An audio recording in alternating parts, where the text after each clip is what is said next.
प्यारे दोस्तों, आज हम आपको बादशाह के दो बेटे और चिड़िया और तोता का वाकया सुनाने वाले हैं। ये वाकया बहुत ही दिलचस्प है। आप इस वीडियो को आखिर तक देखते रहें और अगर लाइक नहीं किया है तो लाइक भी कर दें। तो आइए शुरू करते हैं। बहुत ज़माने पहले की बात है। किसी मुल्क में एक बादशाह हुकूमत करता था। उसकी एक मल्लिका थी, बहुत ही खूबसूरत और नेक सीरत। उनके दो बेटे थे। बादशाह और मल्लिका अपने दोनों बेटों से बहुत मोहब्बत करते थे। एक बार का जिक्र है कि बादशाह के बाग में चंद दिनों से एक चिड़िया और चिड़ा घोंसला बनाए बैठे थे। चंद ही दिनों में उन्होंने बड़ी मेहनत से घास का एक एक तिनका इकट्ठा करके अपने रहने के लिए घोंसला तैयार कर लिया। बादशाह की रानी ये सब कुछ कुछ दिनों से देख रही थी कि किस मेहनत से चिड़िया और चिड़े ने मिलकर घोंसला तैयार किया। फिर चिड़िया ने उस घोंसले में अंडे दी।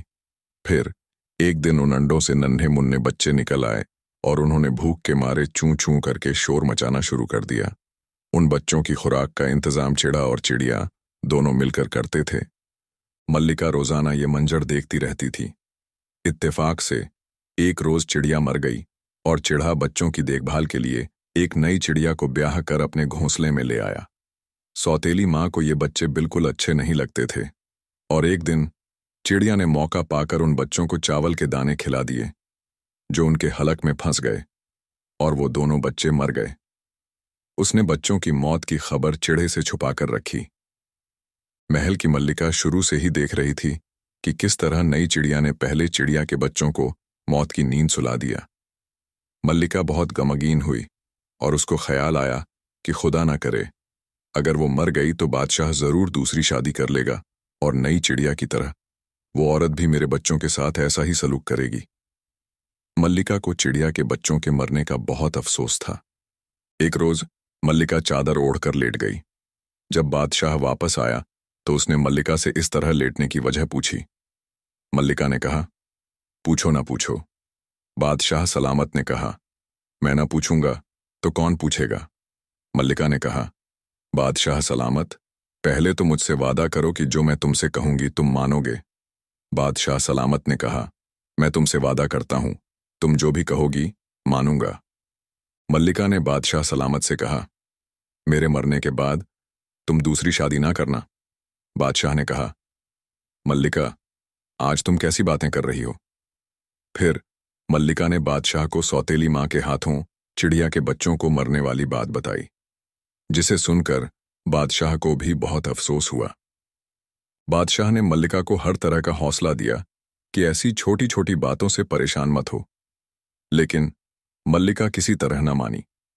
आखिर बादशाह ने मल्लिका से वादा कर लिया कि तुम्हारी मौत के बाद मैं दूसरी शादी ना करूंगा।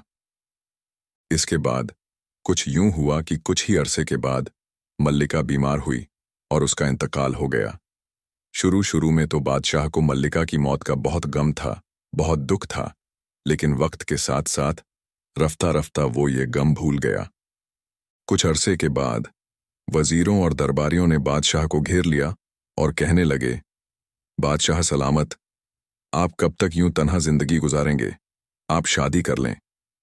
पहले पहल तो बादशाह ने शादी से इनकार किया क्योंकि वो अपनी मल्लिका से मोहब्बत करता था, मगर जब वजीरों ने उसे बहुत मजबूर किया तो बादशाह ने उनके कहने पर शादी कर ली। नई मल्लिका को जब पता चला कि बादशाह के दो बेटे हैं तो उसके दिल में उन दोनों के लिए नफरत पैदा हो गई और वो उन्हें महल से बाहर निकालने के लिए सोचने लगी। एक दिन बादशाह की नई मल्लिका भी चादर ओढ़कर लेट गई। बादशाह ने मल्लिका से उदास होने की वजह पूछी तो मल्लिका बोली, मुझे आपका बेटा रऊफ बिल्कुल अच्छा नहीं लगता, या तो मुझे तलाक दे दो या रऊफ को देश निकाल दो। बादशाह कुछ देर सोचता रहा, फिर मल्लिका से कहने लगा, तुम उदास मत हो, मैं आज ही अपने बेटे रऊफ को देश निकाला दे देता हूं। बादशाह ने एक तख्ती पर तहरीर लिखवाकर महल के बाहर लटका दी कि रऊफ को बादशाह की तरफ से देश निकाला है। अब रऊफ को महल में दाखिल होने की इजाजत नहीं, वो हमारा महल छोड़कर यहां से कहीं दूर चला जाए। जब रऊफ और वसीम दोनों भाई वापस महल लौटे तो उन्होंने महल के बाहर दरवाजे पर तख्ती लटकी हुई देखी तो वो बड़े परेशान हुए। सोचने लगे, पहले माँ ने साथ छोड़ दिया और अब मेरे वालिद ने भी महल में दाखिल होने पर पाबंदी लगा दी। अब जाऊं तो कहाँ जाऊं? रऊफ ने अपने छोटे भाई से कहा, तुम महल के अंदर जाओ, मुझे तो देश निकाला मिल गया है। ये सुनकर छोटे भाई ने कहा, भाईजान, आज अब्बा जान ने तुम्हें देश निकाला दे दिया है। कल को अब्बा जान के दिल में न जाने क्या आ जाए कि वो मुझे भी महल से निकाल दे, इसलिए मैं भी आपके साथ चलता हूं। लिहाजा वो दोनों भाई महल छोड़कर चले गए। चलते चलते वो एक घने जंगल में पहुंच गए। अब वो बहुत ज्यादा थक चुके थे और उन्हें भूख भी लग रही थी। उन्होंने जंगल के फल खाकर अपना पेट भर लिया। शाम हो गई थी। छोटे भाई वसीम को नींद आ रही थी तो बड़े भाई रऊफ ने कहा, तुम सो जाओ, मैं तुम्हारा ध्यान रखूंगा। चुनांचे वसीम सो गया और रूफ ने पहरा देना शुरू कर दिया। चांदनी रात थी। जंगल का हर दरख्त और हर परिंदा साफ नजर आ रहा था। जब आधी रात का वक्त हुआ तो जिस दरख्त के नीचे वो ठहरे थे उसके सामने एक पीपल पर एक तोता और तोती उड़ते उड़ते आकर बैठ गए। तोती ने कहा, अगर कोई सुन रहा है तो गौर से सुन। जो कोई मेरा गोश्त भूनकर खाएगा वो सुबह होते ही बादशाह बन जाएगा और उसको कोई भी मुश्किल पेश नहीं आएगी। रऊफ पहले तो तोती और तोते को इंसानी आवाज में बोलते देखकर हैरान रह गया और फिर तोते ने कहा, अगर कोई सुन रहा है तो मेरी बात गौर से सुने। जो कोई मेरा गोश्त भूनकर खाएगा वो काफी मुश्किलात और मुसीबतों के बाद बादशाह बन जाएगा। रऊफ उन दोनों परिंदों की बातें सुन रहा था।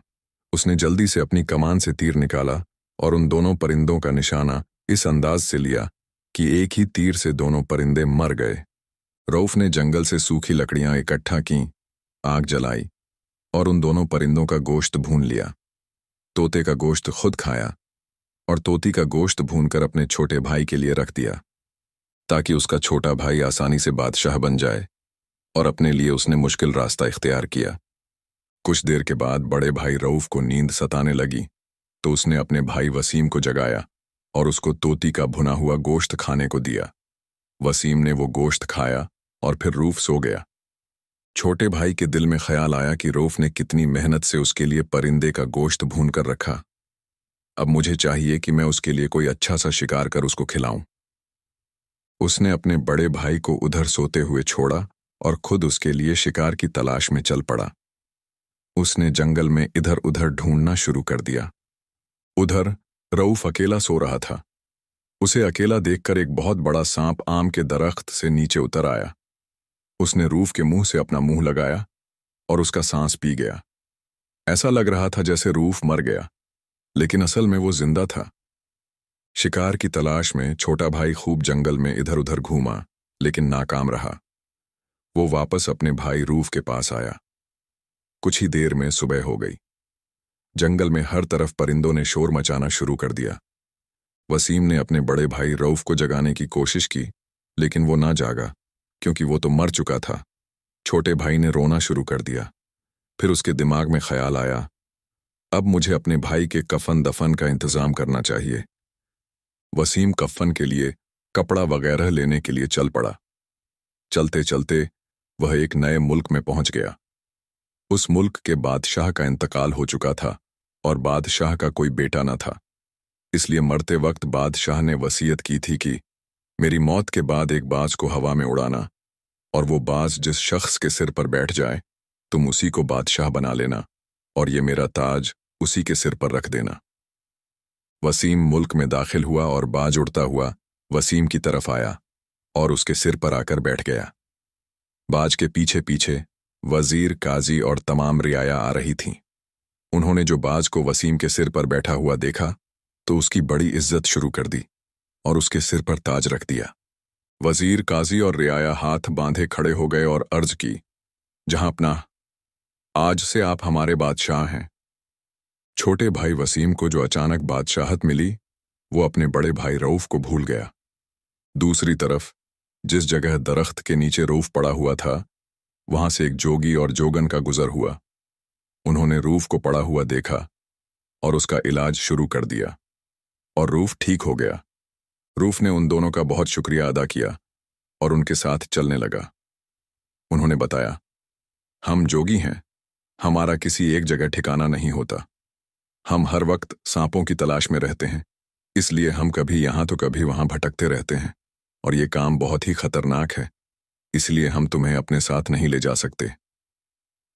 फिर जोगन ने रऊफ को बहुत सारा प्यार किया। रूफ को अपने छोटे भाई का ख्याल आया, तो उसने उसे तलाश करना शुरू कर दिया।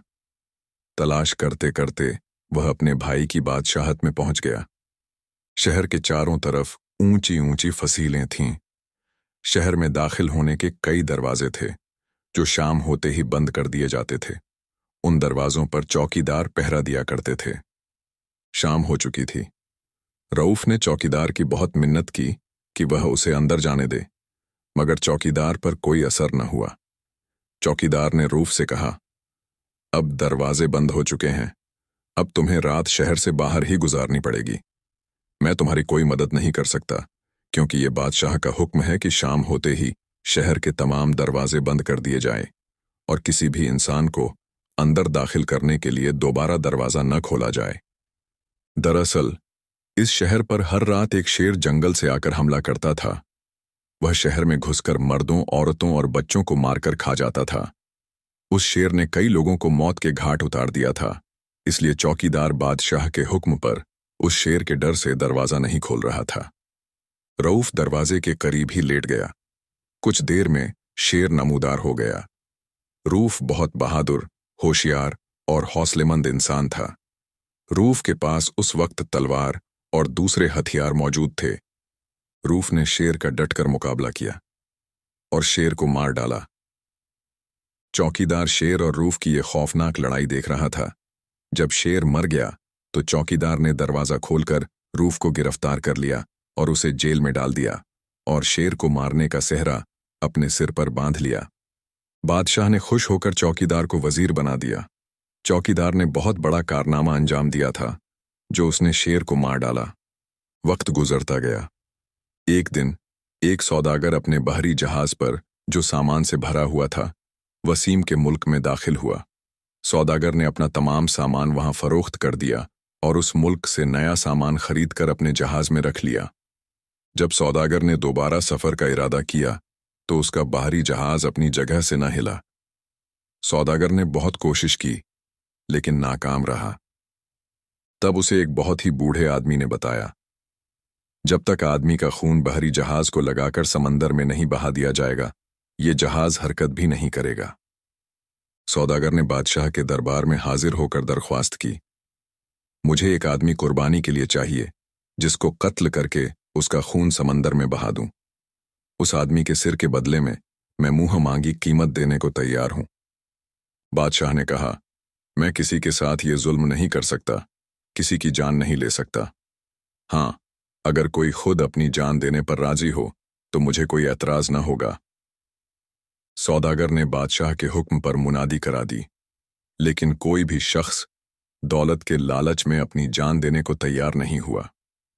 चौकीदार, जो अब वजीर बन चुका था, इस मौके से फायदा उठाकर रऊफ को मार डालने का इरादा कर चुका था, क्योंकि उसे डर था कि अगर रऊफ जिंदा रहा तो किसी भी वक्त वो मुसीबत में फंस सकता है। इसलिए क्यों न रऊफ को सौदागर के हवाले कर दिया जाए। उसने चौकीदार को बहुत सा इनाम और इकराम दिया। सौदागर छुरी तेज करने लगा।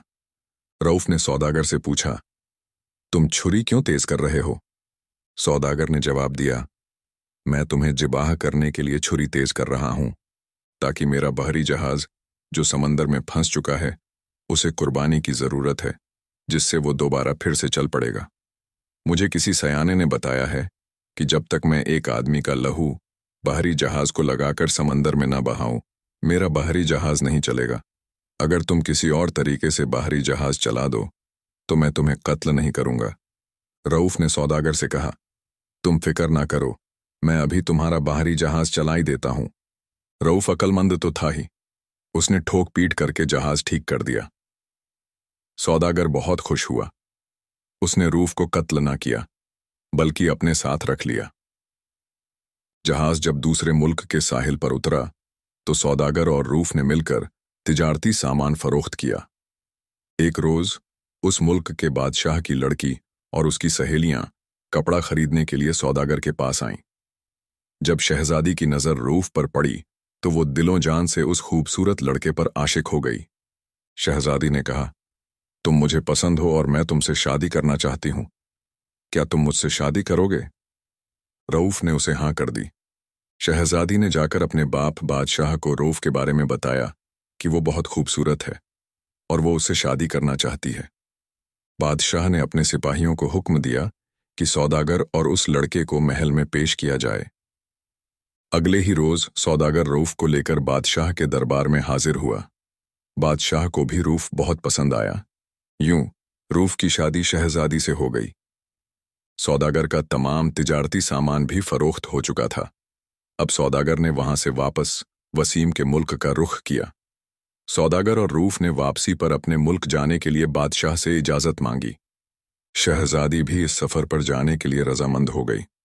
सौदागर का बाहरी जहाज बढ़ गया और वो बहुत अमीर हो गया, मगर लालच ने सौदागर को अंधा कर दिया था। उसकी नीयत बदल गई। उसने रऊफ से लगातार 2 दिन तक बाहरी जहाज चलवाया। तीसरे दिन बाहरी जहाज सौदागर ने खुद चलाना शुरू कर दिया।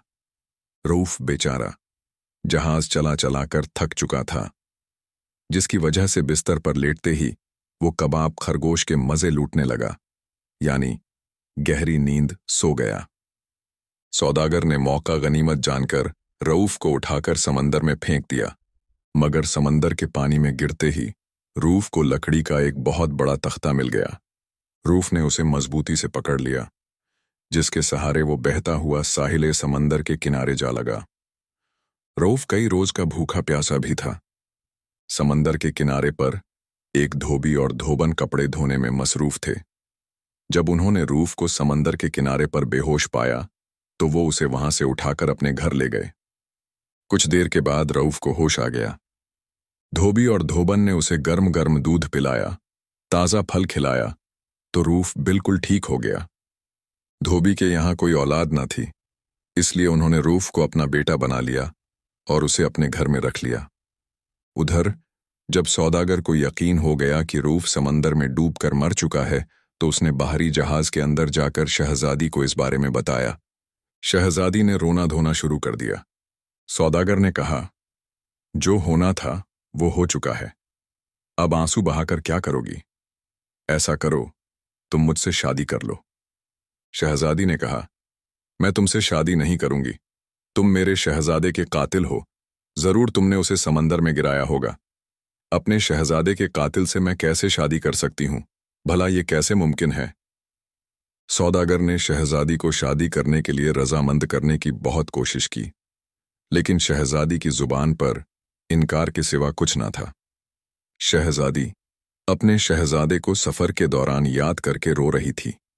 उधर जब रऊफ को पता चला कि एक बाहरी जहाज उधर से गुजरा है, तो उसने धोबन को बाहरी जहाज के मालिक सौदागर के पास भेजा, ताकि कपड़े धोने के बहाने वो सौदागर के यहाँ कुछ वक्त रहे। इस तरह उसे शहजादी के बारे में पता चल सकेगा। धोबन सौदागर के बाहरी जहाज में चली गई और धोने के लिए उनसे कपड़े मांगे। सौदागर ने धोबन को अपने पुराने कपड़े दे दिए। फिर सौदागर धोबन को शहजादी के पास ले गया, ताकि शहजादी की तबीयत भी बहल जाए। सौदागर ने कहा, नए कपड़े पहन लो और पुराने कपड़े उतारकर धोबन को दे दो। धोबन ने तन्हाई में शहजादी को बताया, तुम परेशान मत हो, मुझे मालूम है तुम क्यों परेशान हो। तुम्हारा शहजादा मेरे घर में मौजूद है। वो बिल्कुल ठीक और तंदुरुस्त है। उसका नाम रऊफ है। शहजादी ने जब उसका नाम सुना तो वो बहुत खुश हुई और अल्लाह का शुक्र अदा करने लगी। धोबन ने कहा, रऊफ ने ही मुझे तुम्हारे बारे में जानने के लिए इस बाहरी जहाज में भेजा है। धोबन ने शहजादी को एक तरकीब बताई। आज जब सौदागर तुमसे शादी करने के लिए कहे, तो उससे कह देना कि तुम उससे एक शर्त पर शादी करोगी। अगर तुम मुझे रऊफ और वसीम की कहानी सुनाओगे तो मैं तुमसे शादी करूंगी। शहजादी धोबन की बातों से बेहद खुश थी। फिर धोबन ने कहा, बेटी, अब मैं वापस अपने घर चलती हूं। शहजादी ने कहा, अम्मा जी, मैं जरूर आपके मशवरे पर अमल करूंगी। धोबन शहजादी के पुराने कपड़े उठाए और वापस अपने घर जाकर रऊफ को सब कुछ बता दिया कि किस तरह सौदागर शहजादी को हर रोज शादी के लिए मजबूर कर रहा है। अगले रोज जब सौदागर ने फिर शहजादी से शादी करने के लिए कहा तो शहजादी बोली, मैं सब कुछ भूलकर तुमसे शादी कर लूंगी, मगर इसके लिए मेरी एक शर्त है। सौदागर ने कहा, मुझे तुम्हारी हर शर्त मंजूर है। शहजादी ने कहा, मेरी शर्त यह है कि तुम मुझे रऊफ और वसीम की कहानी सुनाओगे। सौदागर ने कहा, यह कहानी तो मुझे नहीं आती, लेकिन मैं तुम्हें कहीं से सुनकर जरूर सुनाऊंगा। शहजादी ने कहा, यह कहानी तुम खुद सुनाओ या कोई आदमी सुना दे, मुझे तो बस यही कहानी सुननी है। फिर सौदागर उस कहानी की तलाश में कई बड़े बूढ़े लोगों से मिला, लेकिन ये कहानी किसी को भी नहीं आती थी। एक रोज एक सौदागर बादशाह से मिलने गया। बातों ही बातों में उसने यह जिक्र कर दिया कि मेरी बीवी रऊफ और वसीम की कहानी सुनना चाहती है, जिसके बारे में मैं बहुत फिक्रमंद हूं। वो बहुत उदास रहती है और मुझे हर रोज यही कहती है कि मुझे रऊफ और वसीम की कहानी सुनाओ। जब बादशाह ने यह सुना तो उसे अपना वो बड़ा भाई याद आ गया जो उसके ख्याल से मर चुका था। बादशाह को भी रऊफ और वसीम की कहानी सुनने का शौक पैदा हो गया। बादशाह ने पूरे मुल्क में गांव-गांव, शहर-शहर में मुनादी करा दी कि जो कोई भी रऊफ और वसीम की कहानी बादशाह के दरबार में आकर सुनाएगा, उसको मुंह मांगा इनाम दिया जाएगा। लेकिन यह कहानी सिर्फ रऊफ और वसीम के सिवा किसी और को मालूम नहीं थी। अगले दिन रऊफ ने अपनी मुंह बोली मां धोबन को वसीम के दरबार में भेजा। धोबन बादशाह के दरबार में हाजिर हुई और बोली, बादशाह सलामत, मेरी बेटी रऊफ और वसीम की कहानी सुना सकती है। अगर आप चाहें तो मैं उसे यहां ला सकती हूं। बादशाह यह सुनकर बहुत खुश हुआ। उसने धोबन से कहा, अम्मा जी, हमारी तरफ से तुम्हारी बेटी को इजाजत है, वो कल दरबार में हाजिर होकर कहानी सुना दे। हम यह कहानी जरूर सुनेंगे। उसके बाद बादशाह ने फिर जगह जगह मुनादी करा दी कि जो कोई भी रऊफ और वसीम की कहानी सुनने का ख्वाहिशमंद है, वो कल सुबह शाही दरबार में हाजिर हो जाए। बादशाह वसीम ने वो रात बेचैनी से गुजारी। अगले रोज बादशाह और चौकीदार, जो अब उसका वजीर था, सब दरबार में हाजिर हुए। सौदागर भी हर सूरत में शहजादी को यह कहानी सुनाना चाहता था ताकि उसकी शादी उसके साथ हो जाए। इसलिए वो भी अपनी होने वाली बीवी को लेकर बादशाह के दरबार में पहुंच गया। धोबन की कोई बेटी नहीं थी। रऊफ ने औरतों वाला लिबास पहना और बुर्का ओढ़कर बादशाह के दरबार में हाजिर हो गया। कहानी शुरू करने से पहले धोबन के बेटे यानी रऊफ ने बादशाह से कहा, यह मैं अपनी कहानी सुनाने से पहले एक शर्त रखती हूं। मैं बादशाह की कहानी थोड़ी थोड़ी करके सुनाऊंगी, चाहे कहानी सुनाने में मेरे जितने मर्जी दिन लग जाएं। और इसके अलावा मेरी दूसरी शर्त यह है कि कहानी सुनाते वक्त जो कोई भी कहानी में बोले तो उसको सजाए मौत दी जाएगी या 100 कोड़े लगाए जाएंगे। अगर आपको मंजूर है तो मैं रऊफ और वसीम की कहानी सुनाती हूं। बादशाह ने धोबन की बेटी यानी रऊफ की तमाम शर्तें कबूल कर लीं और रऊफ ने कहानी शुरू कर दी। जब वो कहानी के एक हिस्से पर पहुंची जहां रऊफ को सांप काट लेता है, तो उसने कहा, अब बाकी कहानी अगले दिन सुनाऊंगी। यह कहकर सब लोग वापस अपने अपने घरों में चले गए। लेकिन बादशाह वसीम ने इन बातों को जहन में लाना शुरू कर दिया तो उसे भी याद आ गया कि वाकई इसी तरह हुआ था। अगले रोज फिर बादशाह के दरबार में लोग जमा हुए। धोबन की बेटी यानी रऊफ भी बादशाह के दरबार में आ गया और फिर वहीं से कहानी सुनाने की इजाजत चाही। बादशाह ने कहा, इजाजत है, और कहानी फिर से सुनानी शुरू कर दी। अब वो कहानी सुनाते सुनाते ऐसी जगह पर पहुंची जहां रऊफ को शहर में दाखिल करने के लिए चौकीदार शहर का दरवाजा नहीं खोल रहा था और रऊफ एक शेर का मुकाबला करके उसको मार डालता है। चौकीदार, जो वजीर था, वो फौरन बोल पड़ा, बादशाह सलामत, ये कहानी झूठी है। शेर को तो मैंने मारा था और यह धोबन की बेटी कहती है कि रऊफ ने शेर को मारा था। फिर चौकीदार ने कहा, यह कहानी सरासर झूठी है। अब चौकीदार कहानी सुनते ही बोल पड़ा। इसलिए बादशाह ने हुक्म दिया कि चौकीदार यानी उसके वजीर को गिरफ्तार कर लिया जाए और उसे 100 कोड़े लगाए गए। कोड़े पड़ने से वो मान गया कि रऊफ ने ही शेर को मारा था और मैंने उसको भी गिरफ्तार करके कैद में डाल दिया था। तो धोबन की बेटी यानी रऊफ ने कहा, अब बाकी की कहानी मैं आपको कल सुनाऊंगी। अगले रोज फिर बादशाह के दरबार में लोग जमा हो गए और धोबन की बेटी यानी रूफ ने बादशाह की इजाजत से कहानी सुनानी शुरू कर दी। जब इस हिस्से पर पहुंची जहां सौदागर रूफ को समंदर में फेंक देता है और रूफ की बीवी को अपने साथ शादी के लिए मजबूर करता है, तो सौदागर ने कांपना शुरू कर दिया और जल्दी से बोला, बादशाह सलामत, यह बिल्कुल झूठ है। मैंने रूफ को समंदर में नहीं फेंका था। बादशाह ने सिपाहियों को हुक्म दिया और सौदागर को गिरफ्तार कर लिया गया। उसको 100 कोड़े लगाए गए। सौदागर कोड़े पड़ने पर मान गया कि उसने ही रूफ को समंदर में फेंका था और यह औरत जो मेरे साथ कहानी सुनने आई है, यह दरअसल रऊफ की बीवी है। उस औरत ने भी, जो सौदागर कहानी सुनने के लिए आई थी, अपना नकाब उठाकर कहा कि मैं ही रऊफ की बीवी हूं। बादशाह ने धोबन की बेटी यानी रूफ से मुखातिब होकर कहा, तुम बताओ कि अब तुम कौन हो और तुम्हें यह सच्ची कहानी कैसे मालूम है? क्योंकि छोटे भाई को तो यही लग रहा था कि उसका बड़ा भाई सांप के काटने से मर चुका है। धोबन की बेटी यानी रऊफ ने जब बुर्का उठाया तो सब लोग यह देखकर हैरान रह गए कि वो तो एक खूबसूरत नौजवान लड़का था। उसने कहा, मैं रूफ हूं। बादशाह ने सौदागर से शहजादी लेकर रूफ के हवाले की और सौदागर को कैद में डालने का हुक्म दे दिया। फिर बादशाह ने तमाम लोगों को बताया कि मैं वसीम हूं। बादशाह वसीम और रऊफ दोनों भाई एक दूसरे के गले लगकर मिले और वो एक अरसे के बाद मिले थे, इसलिए उनकी आंखों में खुशी के आंसू थे। बादशाह वसीम ने अपने भाई रूफ और उसकी बीवी को अपने महल में रहने के लिए जगह दे दी। कुछ ही दिनों बाद जोगी और जोगन रूफ और वसीम के पास महल में आ गए। उन्होंने रूफ और वसीम को बताया कि तुम्हारा बाप और फला मुल्क का बादशाह है, वो वहां रहता है। वो बहुत बुरा हो चुका है और हर वक्त इन दोनों को याद करके रोता रहता है। जब रऊफ और वसीम को अपने बाप के बारे में पता चला तो वो बहुत खुश हुए। वसीम, रूफ और रूफ की बीवी जोगी और जोगन के साथ अपने बाप के मुल्क की तरफ रवाना हो गए। बादशाह अपने दोनों बेटों से मिलकर बहुत खुश हुआ।